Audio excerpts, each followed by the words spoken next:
Hello, welcome. I'm Helene, and I'm here to continue my reading of The Source of Self-Regard, Selected Essays, Speeches, and Meditations. Toni Morrison, winner of the Nobel Prize in Literature. The individual artist. It ought to be relatively easy to describe the plight of the individual artist, the importance of such a resource to the country, and to describe the nature of the commitment made to that component in the goals of the National Endowment for the Arts. But it really isn't all that easy because the phrase itself, individual artists, provokes all sorts of romantic images, pictures, and notions of a beleaguered solitary individual struggling against Philistines, willy-nilly, who somehow breaks through the walls of ignorance and prejudice to acclaim acceptance, perhaps by a critical few in his or her lifetime, and or posthumous fame, if not eminence, at a time when it does the artist no good. And that picture is one we love to fondle, but it is a kind of Procrustean bed, an intellectual trap, because it's such an attractive portrait that it encourages what ought to be eliminated. We seem somehow to cut off the limbs of the individual artist to fit our short bed, and we ascribe to him or her penury and sacrifice and the notion of posthumous reward. We love so much the idea of the struggling artist that we enfranchise not the artist, but the struggle. In fact, we insist on it. Our notions of quality sometimes require it. It is true, and I think we all agree that quality equals means suggests that which is rare and difficult to achieve. But sometimes the word rare translates into appreciated only by the very few. And sometimes the phrase difficult to achieve means had to suffer in order to do it. I think there is some ambivalence in our perception about individual quality and individual artists. On the one hand, we can identify it because it is rare and limited in its appeal to a few. We know how difficult it is to execute excellence in it, although I am convinced that the true genius, the thing that look difficult to us, are easy and effortless for him. But while we recognize quality by its rareness, on the other hand, we consistently moan about the absence of quality from the hearts and minds of the masses. We talk about a crisis in literacy. We are upset and disquieted about pop art. We talk about airport sculpture. We are unnerved, and legitimately so, about the sensational play as opposed to the sensitive one. Each of us have a group of phrases that identify for us the mediocre in an art form. I sometimes wonder if we really and truly mean it. Do we really mean the world is the poorer because too few appreciate the finer things? Suppose we did live in a world in which people chatted about Descartes and Kant and Liechtenstein in McDonald's. Suppose 12th Night was on the bestsellers list. Would we be happy? Or would we decide that since everybody appreciated it, maybe it wasn't any good? Or maybe if the artist himself had not begged for his life, begged and struggled through poverty, perhaps on into death, perhaps his art wasn't any good. There seems to have been an enormous amount of comfort taken in some quarters, in print and in conversation, that when thousands and thousands of people stood in line to see the Picasso show, only 4 or 5% of the people who saw it really knew what they were seeing. First novels shouldn't be successes. They are supposed to be read by a few. They are not supposed to be profitable. They must be limited. If a first novel makes it, then there is some suspicion about its quality. A minority artist in this game and in this climate of ambivalence is required either to abandon his minorityhood and join the prevailing criteria, or he has to defend and defend and defend ad nauseum his right to hear and love a different drummer. That's part of the romanticism that clings to the idea of individual artists. The artist as beggar. It keeps him begging, and when he is successful, he should feel guilty, even apologetic.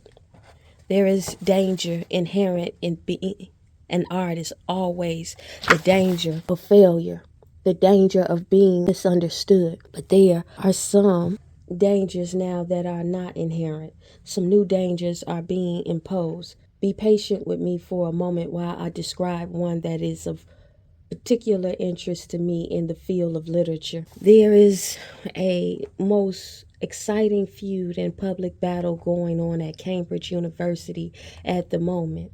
A fight between the traditional critics and the postmodernists or the structuralists. It is a pyrotechnic delight in issues of the Time Literary Supplement, and scholarly debates are continuing in full force.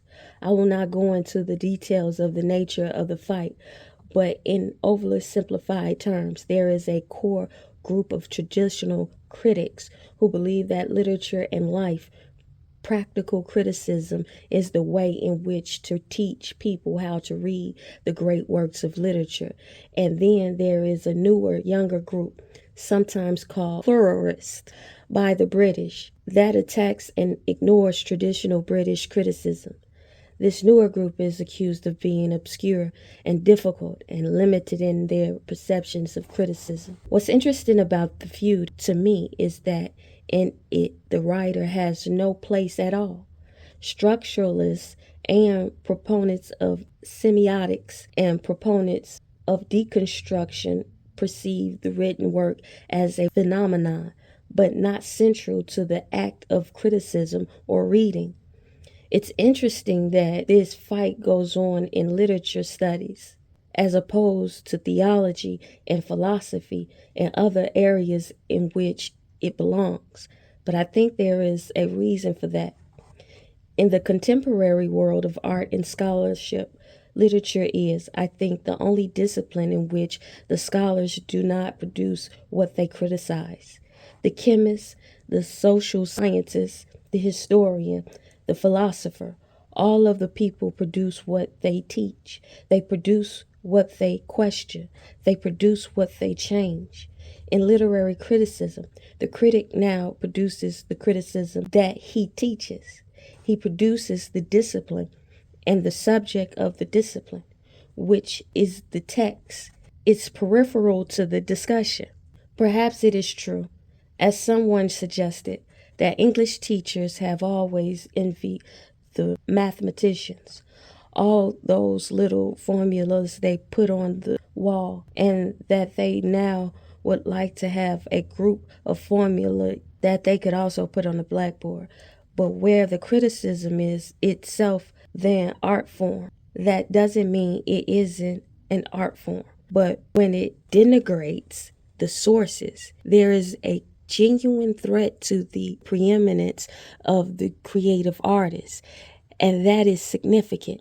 And it is filtering down to the artists themselves, some of whom are totally isolated from the critics in a way they never were before. There was a time in the 14th century Germany, in 11th century Italy, when the great translators were the poets, when the great critics were the writers. They did both. Now it is separate. The creative artist goes one route and the critic goes another. Because the individual artist does not manage or control, at least in literature, what is taught, not even what is produced and what is decided to be taught. The endowment plays an incomparable role in his life. With an agency like the endowment, there is a place and a means for creative artists to come together and make decisions about what ought to be nurtured and what ought to be of value and what ought to be supported. He may not have the right in universities. He certainly has not the right in publishing institutions. He probably does not have it in the media that exits and surrounds him. But he does have it in a confederacy and a brotherhood and a sisterhood in the structure as provided by the panels and the programs of the National Endowment for the Arts. The endowment assuages the guilt of a gifted person who has the misfortune to do something extraordinarily well the first time. The endowment says out loud and in cash, your needs can be met. Your early work may be worth attention, even though it is early, even though you have not hit your stride, even though this may not be the breakthrough work. The endowment says, we will give you some help now. Your problem of audience, your problems of distribution, your problems of rent and time and space and data are not fixed stars. They are not immutable. They can be solved, and if not totally solved, they can be ameliorated. The endowment, through its panels and its programs, says out loud and in cash that your ethnic aesthetics are not to be questioned by people who don't know anything about them. It says your cultural differences are not to be denigrated, especially by people outside the culture. It says your working class background will not keep you from the full expression of your art. For, among other reasons, this is a country founded by laborers and farmers and small businessmen and convicts and clerks and pirates. So we know about your working class background because we are your background. Half of all of the funding categories have a place for the express aid and guidance for support of the beleaguered, guilt-ridden, frustrated species, the individual artists whom we have perhaps inadvertently regulated to the necessity of pain and struggle. The individual artist is by nature a questioner and a critic. That's what she does. Her questions and criticisms are her work, and she is frequently in conflict with the status quo. But the artist can't help that. If she is to have any integrity at all in her art, she can't help it. The endowment does not penalize her for her controversy her art may engender because it is or ought to be oxymatic with the endowment that the last things we wish to encourage are safe art and safe artists. So the endowment takes risks, takes them itself, and thereby underlies and legitimizes the necessity for risk, the necessity for innovation and criticism. And it is in that climate that individual artists develop. I remember a time years ago when I sat on a literature panel. The big problem was trying to get the writers to apply. They didn't want it. They thought they were going to be censored.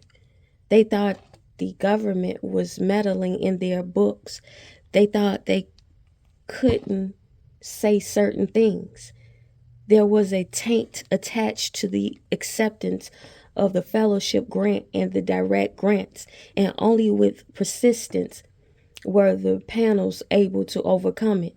With persistence, the panels of the endowment have become Brother Theo to little Vinnie Van Gogh. They have become a friend to little Jimmy Joyce. They are a platform for the outrageous, shocking, controversial George Bernard Shaw. But in addition, we are food, we are rent, we are medical care for that arrogant and feisty Zora Neale Hurston, who didn't have any of that at the end. We have a chance to be the audience in the performance hall for Scott Joplin, who didn't have it at the end. What we do is no small thing. It is the first of the four, or I guess 5 legs upon which the endowment stands. And any kick to the leg. Any break in it is insupportable because the endowment cannot stand without it. Now, for a very personal note, I do not want to go into my old age without Social Security, but I can. I do not want to go into my old age without Medicare, but I can. I'll face it. I do not like the notion of not having a grand army to defend me, but I can face that. What I cannot face is living without my art, like many of you here, with your own particular backgrounds. I come from a group of people who have always refused to live that way. In the fields, we would not live without it. In chains, we would not live without it. And we lived historically in the country without everything, but not without our music, not without our art. And we produce giants. We, the National Council on the Arts, the endowment, are the bastions. We will make it possible to keep individuals and artists alive and flourishing in this country. Our advocacy. Whenever anyone begins to think about our advocacy, a complex obstacle presents itself at once.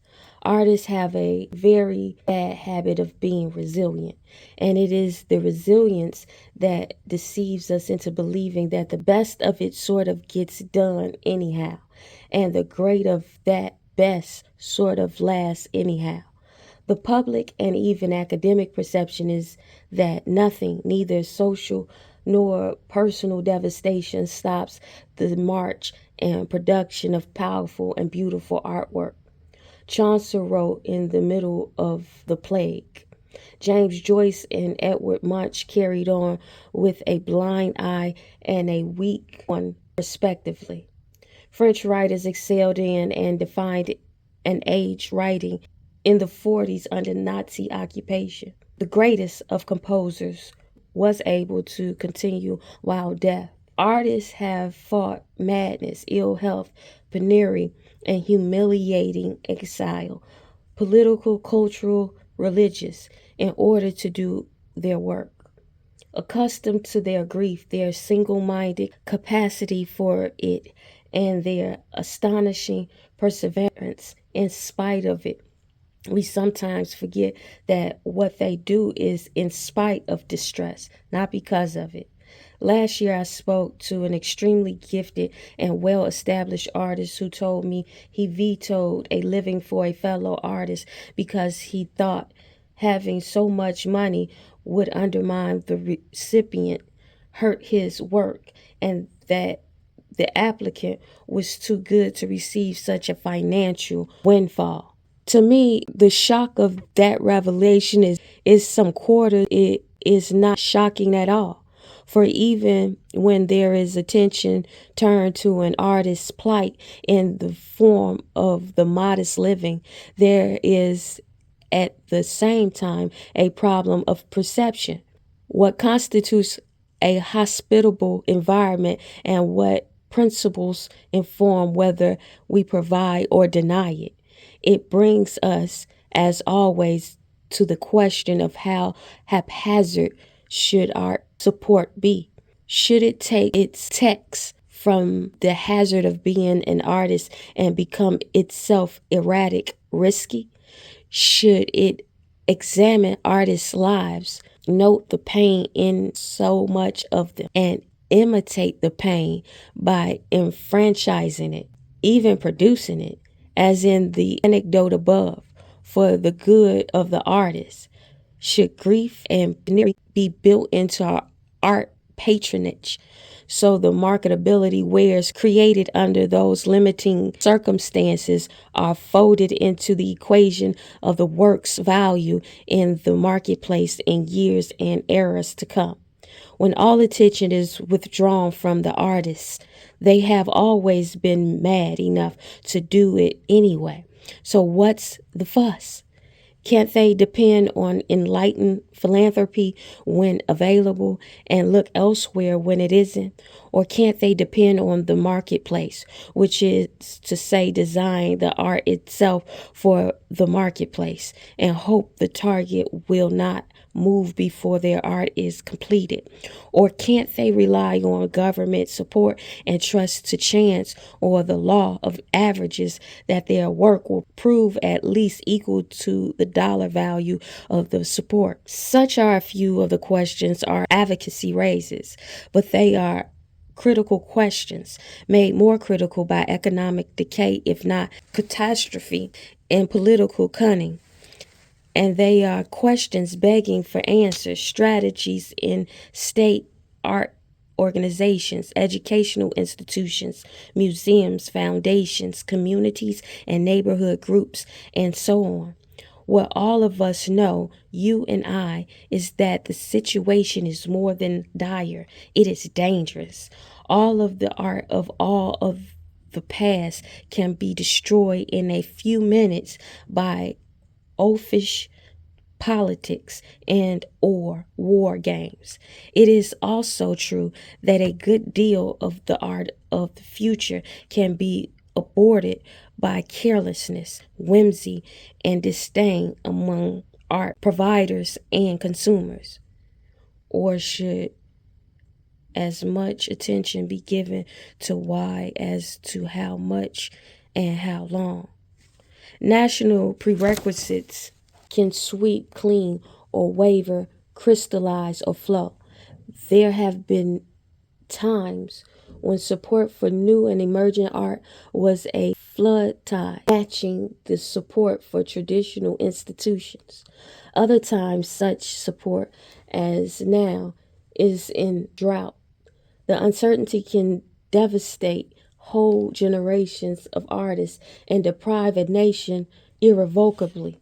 There already are such nations. It will take real intelligence and foresight not to become one of them, one of the nations that rests on the passion of the artists long dead, appropriating that passion, that engagement as their own, and meanwhile daring contemporary artists to work their own way, or one of the nations that can be defined by the number of its artists who have fled that country.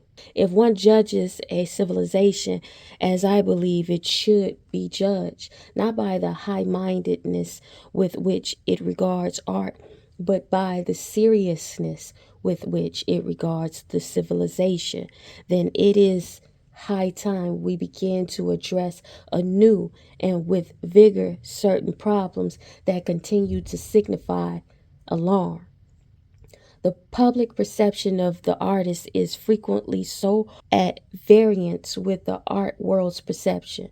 They can hardly speak to each other, but the effort to do so, to have unpatronizing exchanges between arts professionals and the public, between artists and audiences, cannot be overemphasized.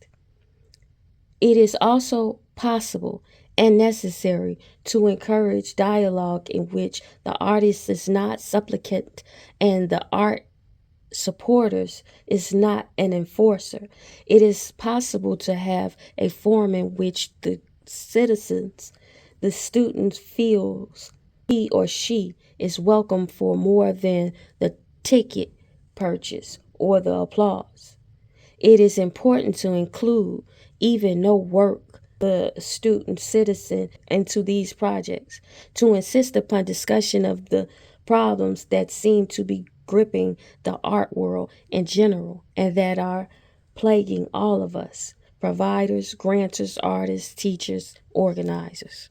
Sarah Lawrence commencement address. I am extremely pleased to have the opportunity to speak to so very special a gathering, to pay compliments to a community of teachers, scholars, teachers, administrators, parents, board members, and students in an extraordinary institution. I commend you. These last few years could not have been easy. To the parents and the relatives of the graduates, I extend my congratulations that your son or daughter or relative has been graduated is cause for a splendid celebration. Quietly or with fireworks, relish it today, for in just a little while you will again feel the anxiety of her or his next step, some further penetration into the adult world you are yourselves familiar with. And being familiar with that world, you certainly feel some apprehension. I cannot reassure you, but I can remind you that youth is indelicate, managing generation after generation, not only to survive and replace us, but to triumph over us. But to you, the graduates, I would like to do more than commend and congratulate. I would like to provoke. By the reputation of your faculty and the alumni of this college, I would guess that your education here has not been idle or irrelevant. It has been serious. I would like what I say to approach the seriousness of your tenure here. So, what shall I say to the Sarah Lawrence class of 88? The last time I did this, I believe it was 1984, a year fraught with symbolism and tension Mr. Orwell had projected onto it. I honestly don't know what might be of value to any graduating class for years after 1984. Obviously, I must make some inference to the future, how sparkling it can be, provided it exists. If only the possibility of actually killing time was not a real one. Real because if we want it that way, we can arrange things so that there will be no one left to imagine or remember that human invention, time. Its absence, the absence of time, has been thinkable during the whole of your lives. I would talk about the future if only it were a rolled carpet you had only to kick to see it unfurled limitlessly before your feet. Surely there must be some talk of responsibility. I am addressing, after all, bright, industrious, accomplished people who are about to shoulder the very considerable weight of educated adulthood. So there should be some mention of responsibility. The need for and the risk of assuming the burden of one's own life, and in the course of that, assuming the care of the life of another, a child, a friend, a mate, a parent, an acquaintance, even perhaps a stranger. And shouldn't I also touch upon goodness, ethical choices? I ought to, since goodness is not only better and good for you, but it is also more interesting, more complicated, more demanding, less predictable, more adventuresome than its opposite. Evil really is boring, sensational perhaps, but not interesting. A low-level activity that needs masses of singularity or screams or screeching headlines to even get its attention for itself, while goodness needs nothing. And how can I leave out happiness? How can I omit the secret ingredient, the combination of which will invite, if not guarantee it, a little clarity, a bit of daring, some luck, and a great deal of self-regard? Then life is bountiful and one becomes both loved and lovable. The future, responsibilities, goodness, I'd love talking about all that, but not the last one, happiness. It makes me uncomfortable, uneasy. I'm not interested in your happiness. I'm not sure it's all it's cracked up to be. I know, of course, that its pursuit, if not its achievement, is a legal one amended into the Constitution. I know that whole industries are designed to help you identify, attain, and feel it. One more article of clothing, the ultimate phone, the best appointed boat, an instantly timeless camera taking hundreds of shots of nothing to outlast the ages, the fastest diet, the perfect ice cream with all the pleasures of sugar and cream and none of the dangers. I know also happiness has been the real, if covert, target of your labors here, your choices of companions, of the professions, perhaps that you will enter. And I do want you to have it. You clearly deserve it. Everyone does. And I hope it continues or comes effortlessly, quickly, always. Still, I'm not interested in it.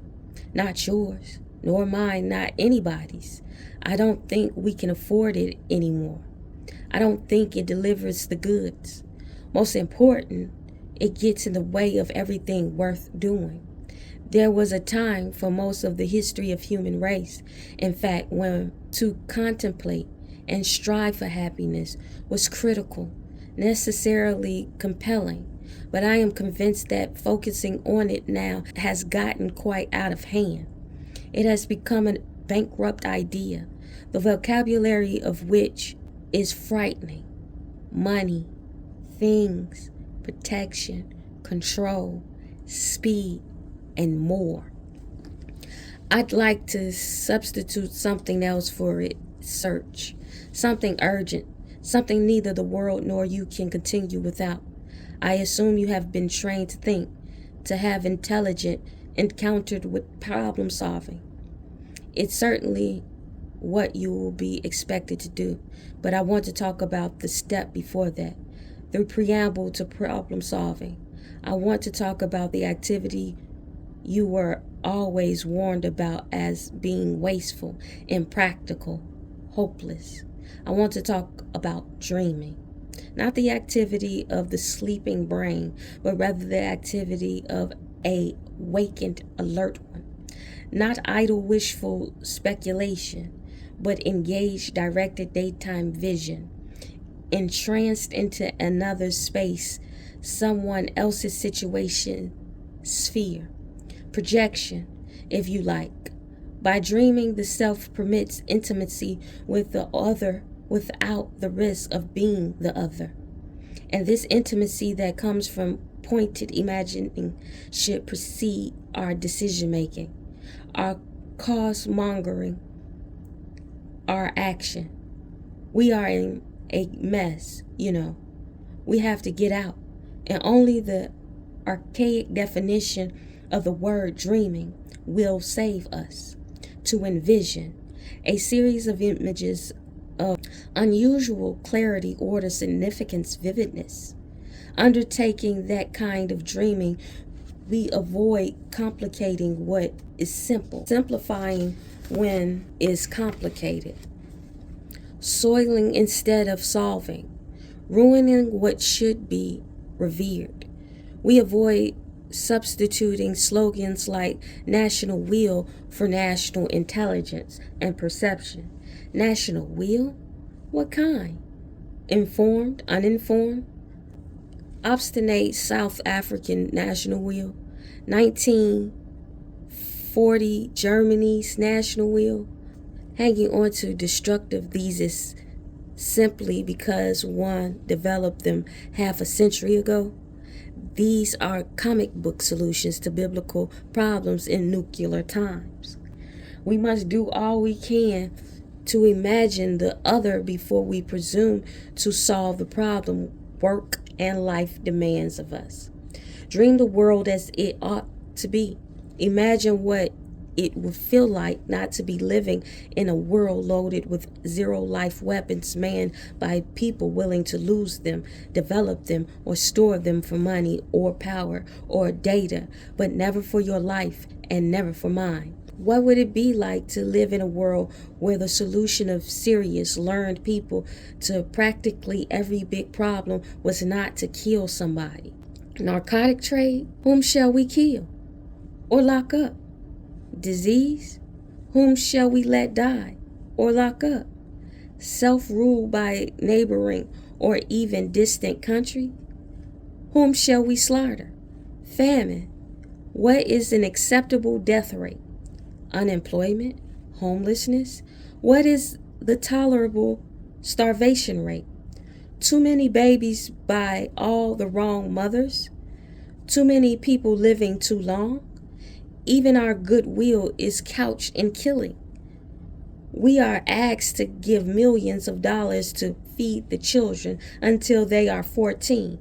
That is, at which point we are forced to pay billions to blow their brains out if they make demands in their own interests, but not ours.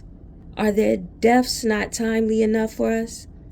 They will all die anyway, as we will.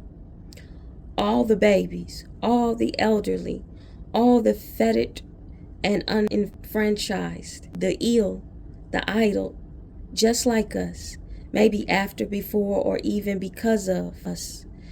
But we will all together by and by.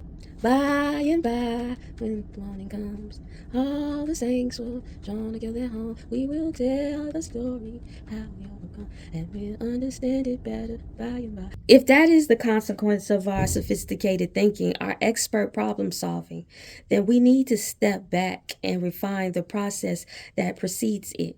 Experimental, intimate, ranging daylight vision that is not ashamed to dream, to visualize the other. Envisioned what it would be like to know that your comfort, your fun, your safety are not based on the deprivation of another. It's possible, but not if we are committed to outmoded paradigms, to morbid thinking that has not been preceded or dappled by dreaming. It is possible, and now it is necessary. Necessary because you do not feed the hungry. They will eat you, and the manner of their eating is as varied as it is fierce. They will eat your houses, your neighborhoods, your cities, sleep in your lobbies, your lanes, your gardens, your intersections. They will eat your revenue, because there will never be enough prisons and wards and hospitals and welfare hotels to accommodate them. And in their search for your kind of happiness, they will eat your children, render them stunned and terrified, desperate for the sleeping life narcotics can offer. We may already have lost the creative intelligence of 2/3 of a new generation to this poisoned, violent sleep, a torpor so brutal they cannot wake from it for fear they will remember it, a sleep of such numbed recklessness it turns our own wakefulness to dread. It is possible to live without defending property or surrendering it, but we will never live that way unless our thinking is shot through with dreams. And it is necessary now, because if you don't educate the unschooled with the very best you have, don't give them the help, the courtesy, the respect you had in becoming educated, then they will educate themselves. And the things they will teach and the things they will learn will destabilize all that you know.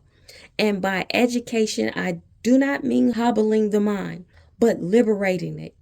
By education, I do not mean passing on monologues, but engaging in dialogues, listening, assuming sometimes that I have a history, a language, a view, an idea of specificity, assuming that what I know may be useful, may enhance what you know, may extend or complement it or complete it. My memory is necessary to yours, and your memory is to mine.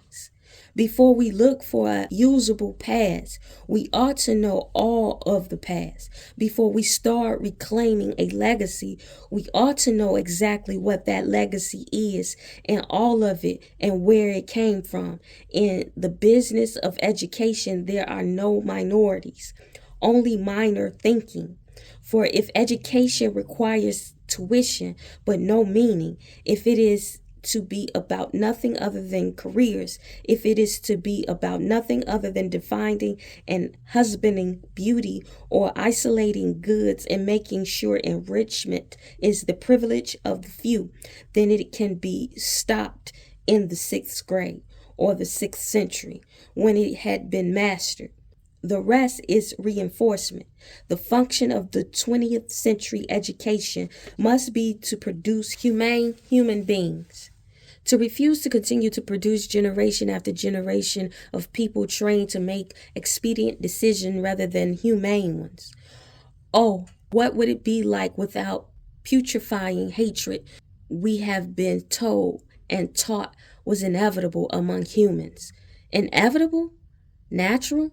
After 5 million years, after 4,000 years, we haven't imagined anything better than that? Which one of us was born that way? Which one of us prefers it that way? Hating, grabbing, despising. Racism is a scholarly pursuit, and it also has been. It is not gravity or ocean tides. It is the invention of our minor thinkers, our minor leaders, our minor scholars, and our major entrepreneurs.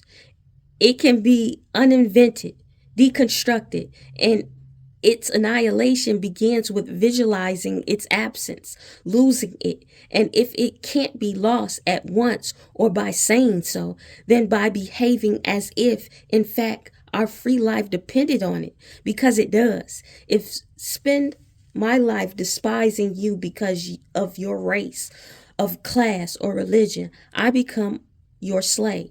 If you spend yours hating me for similar reasons, it is because you are my slave. I own your energy, your fear, your intellect.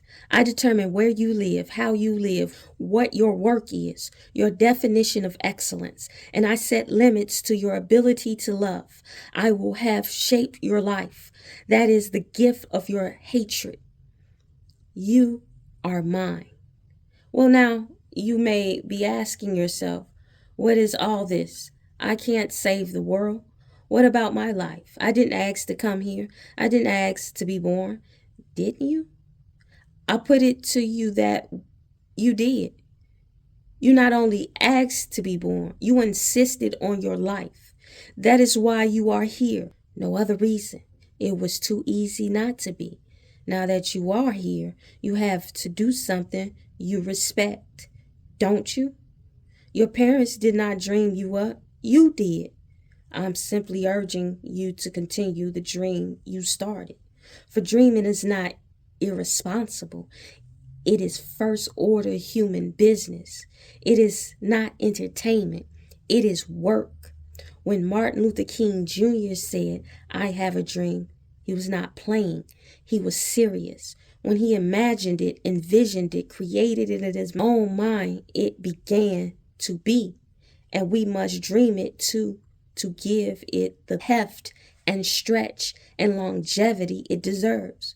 Don't let anybody convince you this is the way the world is and therefore must be. It must be the way it ought to be. Full employment is possible. Positing a workforce of 20 to 30% of the population of the future is yearning greed, not inevitable economics. All public schools can be hospitable, welcoming, safe learning environments. No one, teachers or students, prefers mindlessness, and in some places such environments have already been built.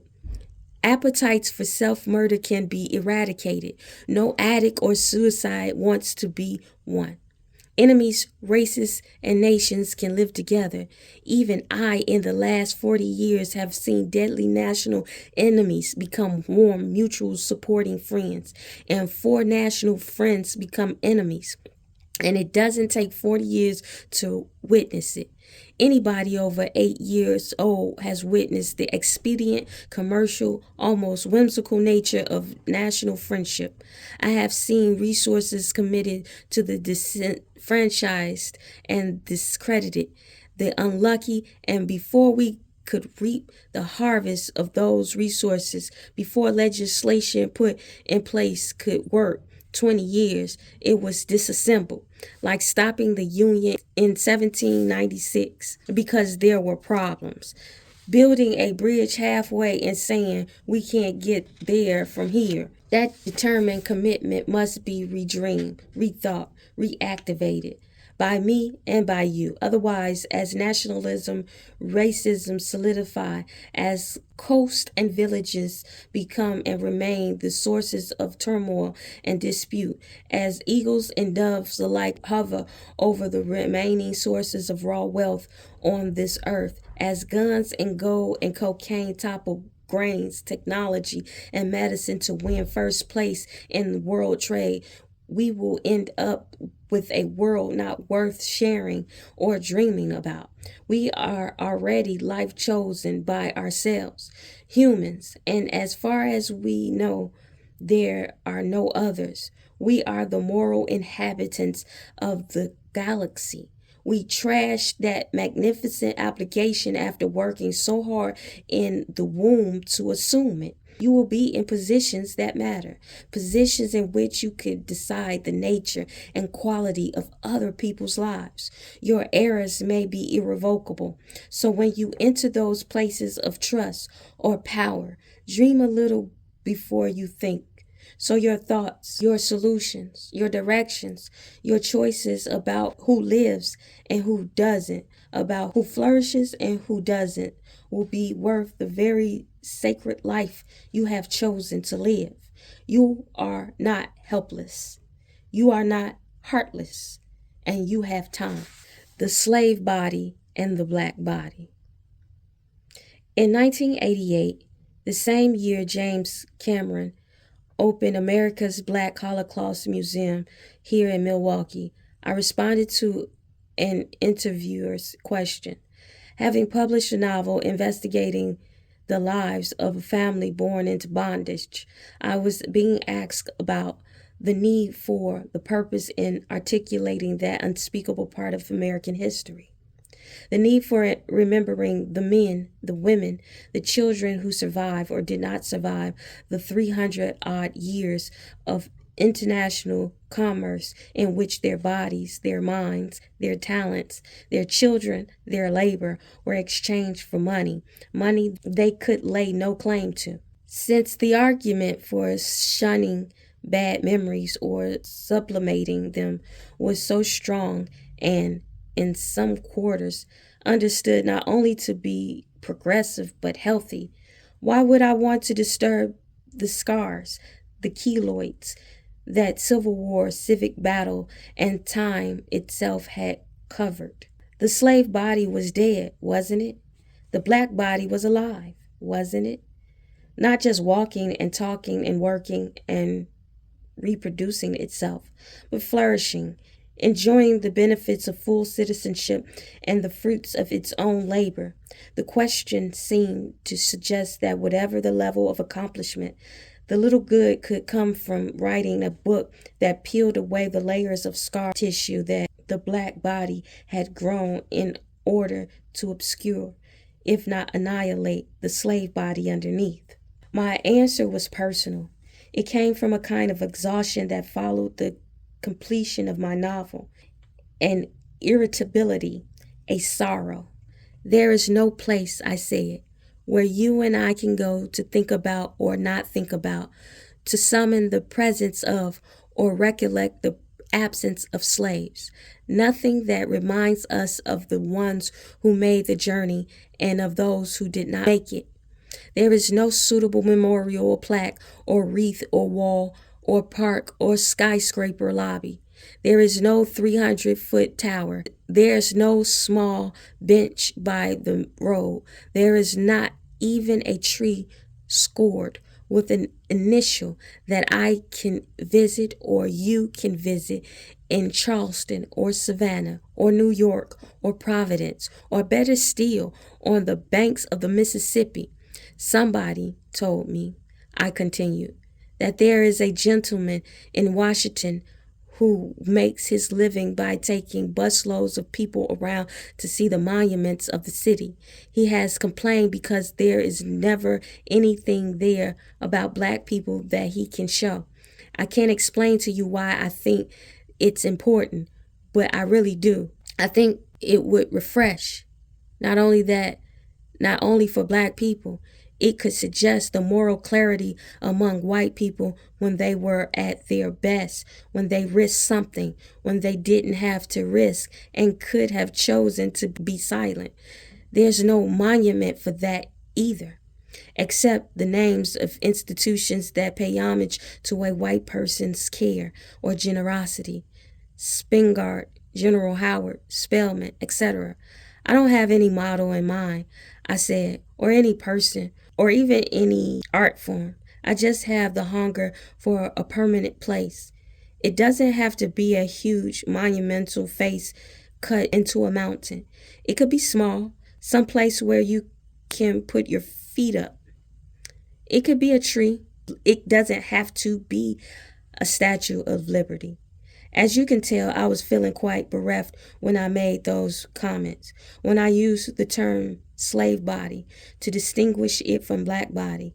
I mean, to underscore the fact that slavery and racism are two separate phenomena. The origin of slavery are not necessarily or even ordinarily racism.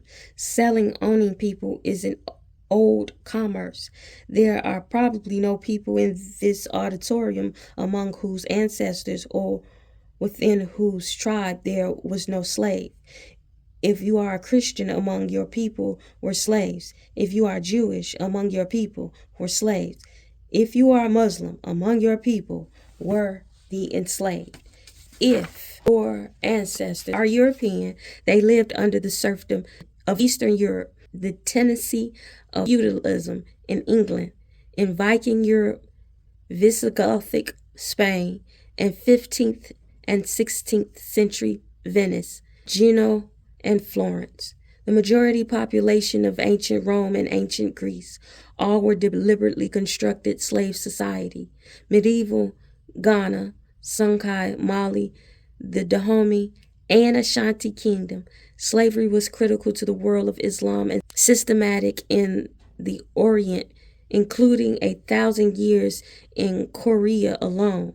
We are all implicated in the institution. The colonists of the New World, patterning their economies on those earlier and contemporary societies that were dependent on free and forced labor, tried to enslave indigenous populations and would have imported any foreign group available, capable, and survivable. Available because highly organized African kingdom could provide laborers to Europeans. Capable because they were clever, strong, adaptable, survivable, because they were creative, spiritual, and intensely interested in their children. Foreigners from Africa fit the bill. Not only the origins, but the consequences of slavery are not always racist. What is peculiar about the New World slavery is not its existence, but the conversion into the tenacity of racism. The dishonor associated with having been enslaved does not inevitably doom one's heir to vilification, demonization, or crucifixion. What sustains this latter is racism. Much of what made New World slavery exceptional was the highly identifiable racial signs of its population, in which skin color, primarily but not exclusively, interfered with the ability of subsequent generations to merge into the non-slave population. For them, there was virtually no chance to hide, disguise, or elude former slave status. For a market visibility enforced the division between former slave and non-slave, although history defies the distinction and supported racial hierarchy. The ease, therefore, of moving from the dishonor associated with the slave body to the contempt in which the free black body was held became almost seamless because the intervening years of the Enlightenment saw a marriage of aesthetics and science and a move toward transcendent whiteness. In this racism, the slave body disappears, but the black body remains and is morphed into a synonym for poor people, a synonym for criminalism, and a flashpoint for public policy. For there is no discourse in economics, in education, in housing, in religion, in healthcare, in entertainment, in the criminal justice system, in welfare, in labor policy, in almost any of the national debates that continues to baffle us, in which the black body is not the elephant in the room, the ghost in the machine, the subject, if not the topic, of the negotiation. The museum's project have enormous powers. First is the power of memorializing. The impulse of memorialize certain events, people, and populations comes at certain times.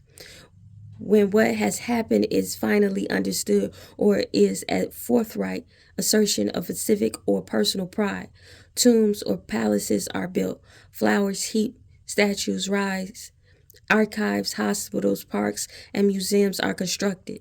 Time being such an important factor in this process, most of the participants in the events being remembered never seen them.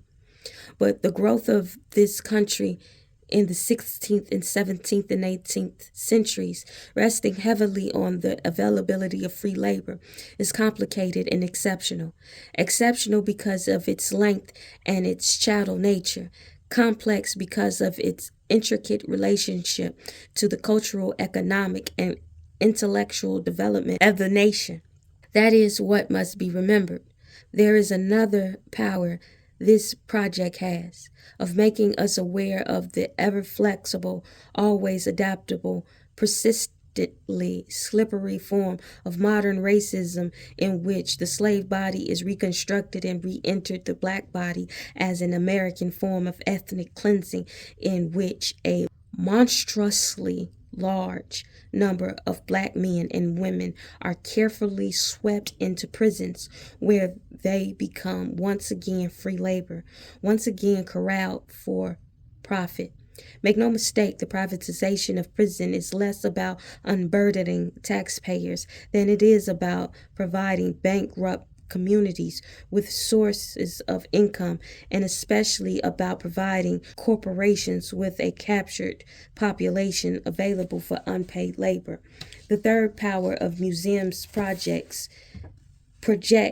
perhaps its most important and certainly most gratifying is the gaze it has cast on ameliorating triumphant aspects of history of republic in black and white. This is what I sense. In spite of all the commercial and political strategies to separate, divide, and distort us, young people seem to be truly tired of racism's control over their lives. The art community is exhausted by it and rebellious towards its limitation. Low-income people who discover how entangled and held down they are in its divisive economic grasp loathe it. Scholars unintimidated by its cling or disassembling it. We are becoming more industrious in substituting accuracy, other perspectives, other narratives in place of phantom histories, polluted politics, and media manipulation. I am pleased that any appearances coincides with the exhibition of African American artists whose eyes encountered at every level the stereotyping and visual debasement prevalent elsewhere. Through their art, their taste, their genius, we see African American subjects as individuals, as cherished, as understood. Viewing this display of their force, their life-giving properties, their humanity, their joy, their will ought to be enough to forestall the reach of racism's tentacles. ought to be enough to protect us from the uninformed, uneducated, unrelentless toxic touch, just as the commitment of this community ought to be enough. Don't you think? Thank you. Harlem on my mind. Contesting memory meditations on museums, culture, and integration. Today's debate on the place, power, and purpose of museums as reservoirs of cultural memory and or a source of community integration is vital. Such debates are endemic of museums. The history of the Louvre itself bears witness to radical attacks and passionate rescue, yet it survived as a revered model and indispensable example of the universal survey of museum. As Neil Harris writes, the size, wealth, internal arrangement, and architect of museums, as well as the inherent decontextualization of museum exhibits, had attracted hostility in the 19th century and certainly in the early 20th century. The gargantuan temples of the early 20th century were labeled by some critics dignified disasters. Their organization of exhibits, a minotaur labyrinth. Museum policies were condemned as socially aloof and indifferent. Some educators fumed about museum failures to acknowledge contemporary needs and interests, while others condemned large-scale collecting as the poisoned fruit of capitalism. Furthermore, he notes, museums have been labeled racist, revisionist, hegemonic, elitist, politically correct, mercenary, greedy, and self-serving.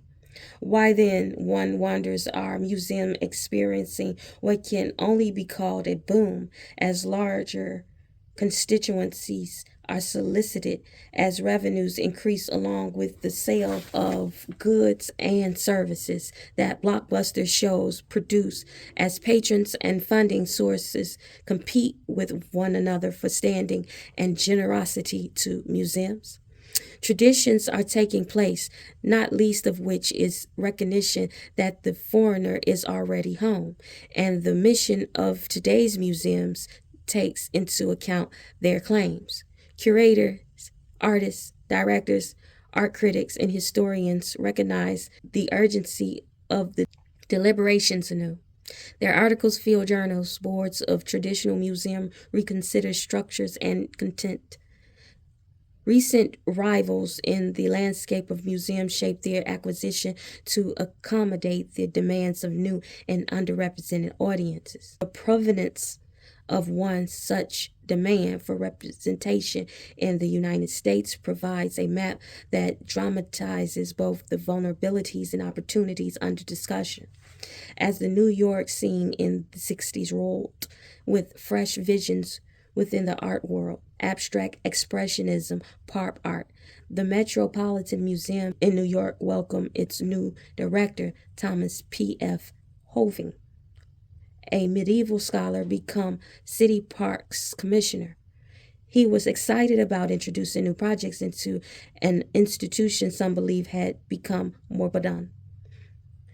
One of his projects was an exhibit designed to reflect the culture of Harlem, an African-American neighborhood in New York City famous for its writers, poets, painters, musicians, and nightclub life. The exhibition, announced in 1968 and Harlem on My Mind, opened at the Metropolitan Museum in January 1969 as a 15-gallery portrayal of Harlem history, identity, and cultural tradition consistent of photographs, murals, slides, films, documentary recordings, music, and memorabilia. Encouraged and directed by Alan Schroeder, the visual art director of the New York State Council on the Arts, Hovering mounted what they both described as a total ethnic environmental show covering Harlem from 1900s to 1968, using then radical exhibition techniques, including photographs on the ceilings and the mural soundscapes and television. The show paralleled an earlier one in which Schroeder was involved, the Lower East Side Portal to American Life at the Jewish Museum, a pioneer to immigration in America. Great as the enthusiasm for the Harlem was in many quarters and funding sources, there were rumbling of discontent before the show opened. There were accusations of marginalizing the council and the advice of Harlemites, of black being used as window dressing. But the denouncement was louder with more virulent outrage, not only from the black community, but from a wide range of groups, including some of the directors of the donors to the Metropolitan. Conservative art critics such as Hilton Kramer held that such shows had no place in an art museum. In mounting the Harlem on My Mind exhibition, he wrote, Mr. Hoving has for the first time politicized the Metropolitan and thereby cast doubt on its future integrity as an institution consecrated above all to the task of preserving our artistic heritage from the fickle encroachment of history. Jewish, Irish, and Hispanic groups found Candace Van Ellison's introduction to the catalog a patently racist vilification, since in it she wrote as follows. Psychologically, blacks may find that anti-Jewish sentiments place them, for once, within a majority. Thus, our contempt for the Jew makes us feel more completely American in sharing a national prejudice. Patently racist vilification. Hoving himself was reviled for his apparent condescension to his black servants, his sunny maid, his black door chauffeur, and his remarks that peer relationship between the races were ludicrous. Schroeder, too, for his assertion that Harlem is black culture's capital. White mores and values are not universal. For Hoving's populist intentions, there arose strong class conflict. Certainly, the controversy was heightened by the turbulence of the 60s, and yet the implications of what went wrong with Hoving's multimedia showing are resonant today. From insult to cultural injury, artists, politicians, scholars, and journalists identify quite serious objections to the intellectual and aesthetic premise of the exhibit. Among these complaints were no African American representation on the selection committee, near total reliance on photography, principally the work of James Van Der Zee, a deliberate exclusion of painters and sculptors. The museum's promise of a separate show never materialized. The theme was more entertainment than art. Another example of white voyeurism with a camera set up in Harlem at 125th Street for a closed-circuit viewing, rather like a zoo for patron of at the museum. The dismissal of such artists as Norman Lewis, Jacob Lawrence, Romare Bearden, Cliff Joseph, Elizabeth Catlett, Raymond Saunders, and many others, both established and emerging, prompted the protest group, forced Roy DeCarver to withdraw his art and Romare Bearden to leave the committee. Without the full participation of these artists, the focus misled viewers towards sentimentalized and caricatured representation of black life as criminal, impoverished, exclusively sensual. Further insult was perceived in the choice of an African American high school student rather than a knowledgeable scholar or artist to handle the catalog's introduction. Even the show's title, selected by Schroeder, inflamed already raw sensibilities. Borrowed from the Irving Berlin song, it followed the same pattern Schroeder followed, a white man writing knowingly, authoritatively about Harlem's culture, the lyrics describing a black showgirl and perhaps mistress in Paris missing the lowdown, that is licentious life among urban blacks. I've a longing to be low down, and my parley will not ring true with Harlem on my mind. Minus local working artists without board representation, without even an art scholar to introduce the catalog, with no reference to Harlem's prosperous civic life, what the community believed was the real importance, meaning, and variety of its cultural life was completely and arrogantly dismissed. It appeared to many that Harlem, on my mind, was fundamentally an ethnographic exhibition presented in an art museum, one of the leading universal survey museums. Thus, it angered those who thought ethnographic displays did not belong there and frustrated those who wanted work by African Americans to be there. The crux of this frustration seemed to be that the Metropolitan Museum had treated black culture as foreign, as the work product of strangers whose home it first appropriated, then selectively celebrated, a kind of petri dish of the curious. The consequence, however, of Harlem on my mind show did create opportunity. Among disgruntled minorities, quote unquote, the citizens of Harlem and African American artists were not alone. Their experience of being silenced by exhibition ostensibly about them is duplicated in many places, and the hierarchy of cultures is being intently questioned but refuted. Communities are no longer content to remain passive recipient of museum activities. The Studio Museum of Harlem, with its concentration on African American art, is one of the success stories directly related to the fallout of the controversy. The proliferation of ethnic museums in New York and elsewhere is another. Furthermore, less than a year after the show closed, the black artists who formed the Black Emergency Cultural Coalition in protest against Harlem, Norman Lewis, Romare Bearden, Raymond Saunders, Vivian Brown, and Cliff Joseph, among others, met with officials at Whitney Museum of American Art to begin negotiation over its policies of discrimination against black artists. In 1971, the coalition called for a boycott of the Whitney's exhibition, Contemporary Black Artists in America, because the black participation in its organization was limited. 15 of the 25 artists chosen by curator Robert M. Doty, scheduled to participate, withdrew, and true to form, critical response to those who remain in the exhibition centered on black political reaction with little discussion of the art itself. New York's Guggenheim Museum 1996 survey abstraction in the 20th century total risk freedom discipline include no artists of color. Nearly 28 years after Harlem on my mind, and a major American art museum excluded African American painters and sculptors from a major exhibition, and in doing so, once again raised questions of race, politics, and aesthetic. But the thrust of the criticism had shifted. The art museum was still being asked, what is the domain of black visual art? Figuration, abstraction?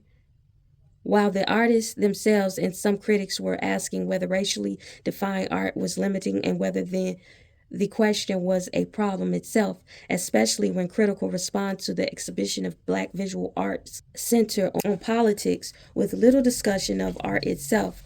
What was the art museum's aesthetic evaluation of visual art created by blacks? Cliff Joseph hazarded an approach in an interview. I would not say that there is black art per se. There is, however, a black experience in art. I think every culture has its own experience, which is the artist of the culture brings to his work. Many of today's young black artists agree with Mr. Joseph and see racially defined art as stifling, if not condescending, as a problem itself. An increasing number of them insist their work be evaluated on basis of aesthetic only, wondering if their art was not classified under the rubric of black culture, would it read as African American? If the artists were not presented according to their race, would their work be minded for a racial or political content? These questions and others have given rise to the term post-black among the newer artists, a term that both signals racial identity and refutes its established borders. The narratives and consequences of Harlem on My Mind shows are at the heart of this current debate on the mission of museums as it relates to the foreigner's home. And much of the news is good. If the Guggenheim failed to recognize American abstract painters and sculptors of color, other opportunities have not been wasted.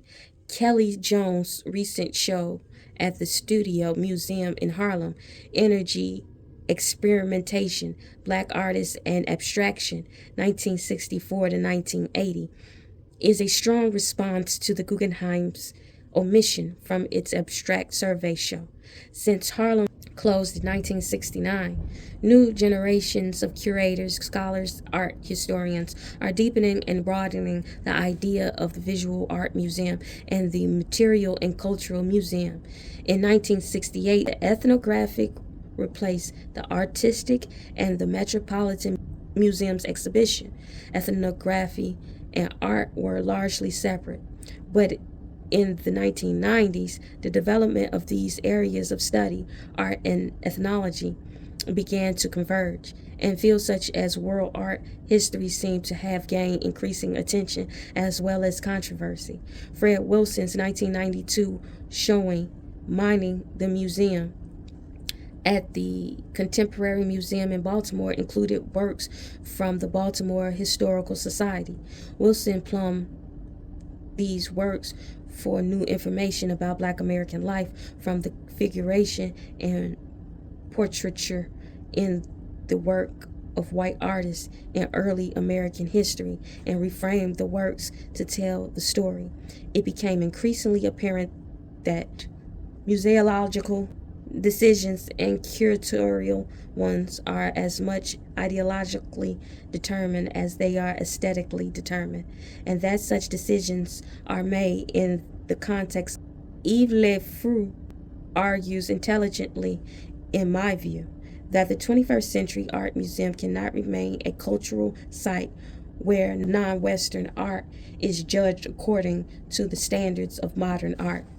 European high art and the foreigner's material or craft work is bridged by archaeology, the unearthing of both craft and art from dead culture and ferried to museums in Europe, and is being reassembled, recontextualized among scholars who accept the position that exhibitions claiming to be authentic representation of peoples and their cultures that attempt to define what is essentially African or European are hegemonic practices that reproduce the values and privileges of the center.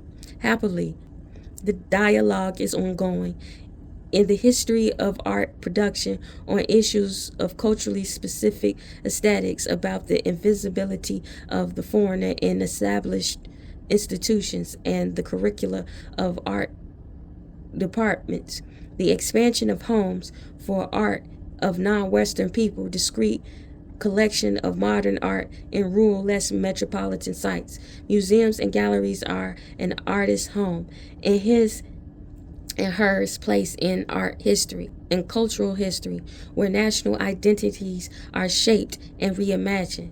Increasingly, the focus of these art places is on the relationship among what is outside the museum as well as what is inside. Increasingly, the erstwhile stranger enriches all of our homes. To the ethos, to the future, justice.